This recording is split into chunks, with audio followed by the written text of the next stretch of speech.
Howdy folks, hope you're all having a good one, and welcome back to World of Warships with Rear Admiral Jingles. Today we've got another clan battle for you. Domination mode on the Trident map. And I do like watching clan battles because you tend to see a far more organised display than you regularly expect to see in random battles. Let's just take a quick moment to have a look at the team lists here. So our hero, the Luminous Moose, in the mines, his team consists of 1 battleship, 3 cruisers, 2 destroyers. Enemy team's the same, and while the ships are different, they all more or less fulfill the same role. The destroyers are obviously there to contest and take the caps and give the enemy team torpedo problems. The battleships are there to soak and be the heavy hitters, although that's probably more true of the enemy team with their Pommern and its 15-inch guns and seriously heavy secondaries, whereas Luminous Moose's team have made the interesting choice of taking an Illinois, which is a battleship armed with heavy cruiser guns. Doesn't hit as hard as the Pommern, but definitely hits a lot more often. And both teams have 3 cruisers, 2 of which are radar cruisers, the Cleveland and the Talon on Luminous Moose's team, and the Alaska, which is a super cruiser, and the Chapayev. So 2 very similar lineups, at least on paper, although you could make a convincing case for the argument that the enemy team has something of an advantage here because they have an actual tanky battleship in the shape of the Pommern, with some seriously big guns, whereas the Illinois, not particularly tanky, also does not have a huge amount of hit points and not really that good at soaking or tanking damage. But while it is very good at pushing out the firepower, but again you could argue that the enemy team kind of have that covered as well in the shape of the Alaska, which effectively fulfills the same kind of role as the Illinois, and they have a Pommern as well. So the fact that Luminous Moose's clan have taken an Illinois instead of a real battleship is probably going to dictate their strategy. They're going to want to move in, hit hard and hit fast, and take advantage of the Illinois' firepower before it gets focused down, because in a straight up gunfight it's never going to last as long as something like the Pommern. Now, looking at the map and seeing the way the teams are splitting up, well, you can't see the enemy team yet, but looking at the way Luminous Moose's team is splitting up, you can clearly see what their tactic is here. The Illinois, the Cleveland, one of the radar cruisers, and the Fletcher are bum-rushing Alpha. Their plan is clearly to take Alpha fast. Meanwhile, they've sent their Yukikaze straight down the middle to Cap Circle Bravo, and he's obviously going to be trying to contest that, take it if possible, but at the very least, prevent the enemy team from taking it. Now that's going to be a lot easier said than done, because the enemy team, you can see the first couple of enemy ships that have been spotted, are hard countering that Yukikaze with their 2 radar cruisers, the Alaska and the Chapayev. So the Yukikaze's definitely got his work cut out for him here.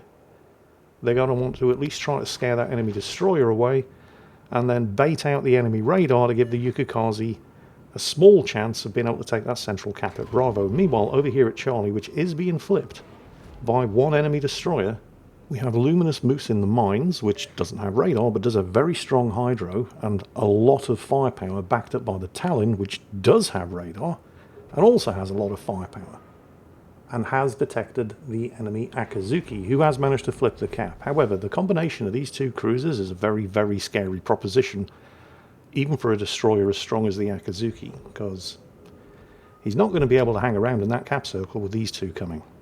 So the plan here was to either prevent this cap from being flipped with these 2 cruisers, or get in there, contest it and chase the destroyer out, hoping he doesn't have any backup, because these 2 cruisers are easily capable of dealing with 1 destroyer by themselves.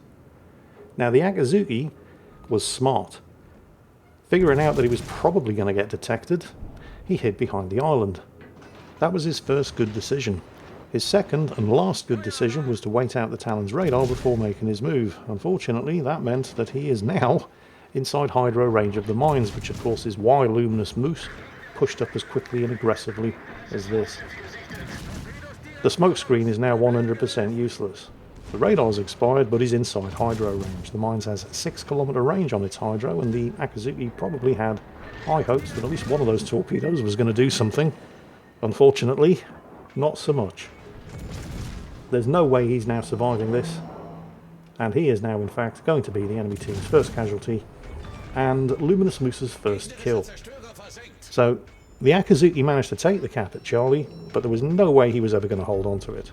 The best he could possibly hope for when faced with the mines and the Talon was to at least escape with his life by using his engine boost and getting the hell out of there. Unfortunately for him, and fortunately for Luminous Moose, he chose violence. So, first blood to Luminous Moose's team. Things have not been going so well elsewhere, however. Unsurprisingly, the Yukikaze was unable to take the central cap at Bravo. Not surprising at all, considering it was covered by 2 radar cruisers. The Fletcher, however, had a brave stab at trying to take the cap circle at Alpha, but the plan over there has kind of collapsed due to some very strong enemy resistance. So, over here, at cap circle Charlie, Luminous Moose and the Talon are basically now being very effectively cock-blocked by the Alaska over there. At the same time, though, the Yukikaze is taking advantage of the Alaska's radar being on cooldown and it being occupied in preventing Luminous Moose and the Talon from exploiting this position over at Charlie. And thanks to that, and the enemy lightning being chased off, the Yukikaze has managed to flip that central cap. So the team are now, I mean, they're not incredibly far ahead on points. They have 1 kill, and they've only just managed to get a 2 cap advantage. But they're starting to creep ahead. The problem here, of course, is that Alaska, because that's a very, very strong ship. It's very, very heavily armoured, by cruiser standards at least, and it's got some serious firepower. So, that Alaska needs to go before Luminous Moose and the Talon are going to be in a position to do anything much other than peppering him with high explosive and hoping that he dies first. I mean, there's an opportunity for a crossfire here for these 2 cruisers, but the Alaska's in the way. He needs to die. Or they can just go around to the north and circle around the other way, but that's going to take time. But that's not necessarily time that the rest of the team have. They're putting up a spirited defence over there. Well, not a defence because they don't hold Alpha, but they're holding on to Bravo and they're falling back. The Yukikaze, however, appears to think, and with fairly good reason, that he can do something here to break this stalemate. Because with the Alaska's attention over here, and he has just popped his radar, so he now knows the Yukikaze is coming. And he had the guns loaded and was able to hit the Yukikaze as it came around the corner of that island, but only the front turrets, and that wasn't enough to take the Yukikaze out before he gets his torpedoes away. So there's an excellent chance here, and there go the torpedoes. Oh, and it wasn't enough, and the Alaska's managed to swing around and get the rear turrets firing, and he has killed the Yukikaze, but the Yukikaze's torpedoes left that Alaska on such low health, he's now a 1-shot. So he's not really going to be interested in fighting until he can back off into cover and recover a bit of health. Although he does have the Yukikaze's smoke screen, which is less than ideal. Having said that, though, if the Alaska is tempted to use that smoke screen in order to maybe get some shots off undetected, it won't stay undetected because of the large caliber of its guns when it fires from inside the smoke. Now, it can do heavy damage to a cruiser with that initial opening salvo. But it can't shoot unless it sees something to shoot at, and that's not going to happen inside a smokescreen. And we know its radar's on cooldown. So Luminous Moose and the Talon really do have to make a move here, and well, he's been spotted by somebody. Unfortunately, Luminous Moose has been spotted in return. He's gotten some shots out. The Alaska has recovered some health, obviously. He's going to be really hoping for a fire here. Unfortunately, the Talon isn't really in a position to help him out, so this is all going to be on Luminous Moose. He's angling away. The Alaska's, yep, gone undetected, but if it wants to do anything about this, it's going to have to fire and reveal its location again, and Luminous Moose is counting on this. Yep, here it comes. He's loaded the armor piercing because he knows it's really the only choice he has. That has, of course, given his position away, which allows Luminous Moose a couple of salvos to hopefully finish this guy off. There's a fire. The Alaska clearly has his damage control on cooldown there, possibly from the Yukikaze's torpedoes, or he wouldn't have risked getting exposed and taking that final salvo. But, well, he probably realised he was about to die anyway, so he did as much damage as he possibly could to Luminous Moose. And he did a fair amount of damage, but it wasn't nearly enough. Meanwhile, the team have lost the Illinois. Not particularly surprising, he's probably being focused pretty heavily. But he's down. The team are now minus a battleship. The Chapayed is spotted, and as a radar cruiser, particularly one on low health, he is getting focused real hard. The Talon picks that moment to use his radar. He's hooked around to the north in order to get radar coverage of Bravo and Alpha, and he has revealed the location of the enemy Lightning. But the Lightning saw that coming. He's ducking in behind an island, The Chapayev gets spotted again just for the briefest second, allowing Luminous Moose to get a salvo in the air. Come on, one hit's going to do it. Yep, and there's kill number 3. Luminous Moose now needs to motor because he's basically out of position. I mean, technically, he can get some crossfires on the remaining enemy ships, but he's so far over here on the flank, thanks to the Alaska effectively cock-blocking him for the first half of this battle. And he has a limited selection of targets available due to the island being in the way. He's got some shots at the toner though, and he's managed to set a fire. But his big concern now is the Pommern coming around the corner, because that's a battleship. It's a very tough battleship, with great secondaries, and 15-inch guns. The 15-inch guns aren't going to be a problem though, they're pointing the other way. He switches to the armor piercing now that the range is shorter. He's got the torpedoes away, but honestly I don't think the torpedoes are going to get there in time. I think this Pommern is dead. He's got armor piercing coming in from the flank and high explosive from the Talon coming in from up ahead. Yep, the Pommern is down, and he really didn't have enough time to even put his secondaries into action. There's Luminous Moose's 4th kill. 2 enemies remaining.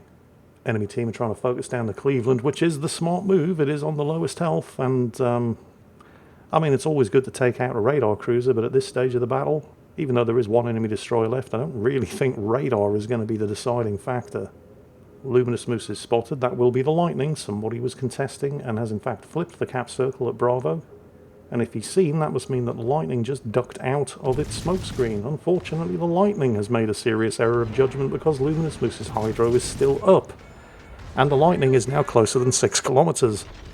The Hydro means that he sees the Lightning's torpedoes basically the second they were launched.